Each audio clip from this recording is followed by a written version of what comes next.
So, ఇదొచ్చేసి AC utility door అంటారు. ఇందులో మనకి ఏసీ ఉంటది అండ్ హీటర్ గూడా ఉంటది. ఏసీ యూనిట్ అండ్ హీటర్ 2 ఉంటాయి. సో, పైదొచ్చేసి ఏసీ అండ్ కిందదొచ్చేసి హీటర్.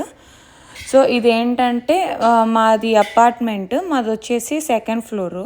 సో, ఇందులో మొత్తం 4 ఫ్లోర్స్ ఉంటాయి. సో, అన్ని ఫ్లోర్స్‌కి కనెక్ట్ అయ్యేలా ఇక్కడ పైప్స్ అనేవి ఉంటాయి. మొత్తం 4 ఫ్లోర్స్‌కి కనెక్ట్ అయితాయి. సో, అక్కడి నుంచి మనకి ఏదైనా ఎయిర్ ఫ్లో కానీ, వాటర్‌ది కానీ సంబంధించినయన్నీ అందులో ఉంటాయి. సో, మనకిక్కడేంటంటే ఏసీ ఫిల్టర్స్ కూడా ఉంటాయి. అక్కడ చూసారా మీరు ఏసీ ఫిల్టర్. అదేంటంటే ఇక్కడ మాకు అపార్ట్మెంట్ మెయింటెనెన్స్ వాళ్ళు మంత్లీ ఒకసారొచ్చి అది క్లీన్ చేసేస్తారు. దాంతో పాటు కిందున్న డస్ట్ మొత్తం వాళ్ళే, క్యాబినెట్‌లో ఉన్న డస్ట్ మొత్తం వాళ్ళే క్లీన్ చేస్తారు. అండ్ డోర్ మాత్రం వాళ్ళు క్లీన్ చేయరు. జస్ట్ క్యాబినెట్‌లో ఉన్న డస్ట్ ఆ ఏసీ ఫిల్టర్‌ని మారుస్తారు.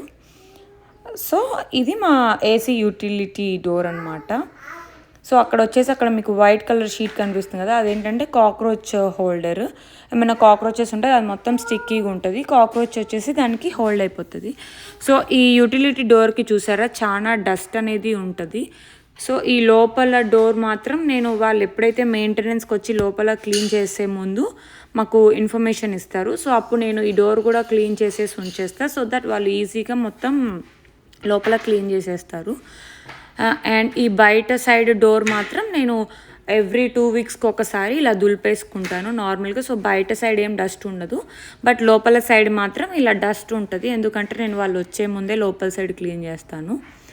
సో, ఇది ఇలా క్లీన్ చేసుకోవడం వల్ల ఏంటంటే మనకి ఏసీ డోర్స్ మొత్తం సెంట్రల్ ఏసీ కాబట్టి క్లోజ్డ్ డోర్స్ ఉంటాయి కాబట్టి లోపల కొంచెం డస్ట్ ఉండకుండా ఇలా ఉంటుంది. సో, మేమైతే వాళ్ళు వచ్చినా రాకపోయినా ఎవ్రీ మంత్లీ 45 డేస్‌కి ఒకసారి మేము మెయింటెనెన్స్ అనేది టికెట్ రేస్ చేస్తాం. సో దట్ వాళ్ళు వచ్చేసి క్లీన్ చేసి ఫిల్టర్ అనేది చేంజ్ చేసి వెళ్తారు.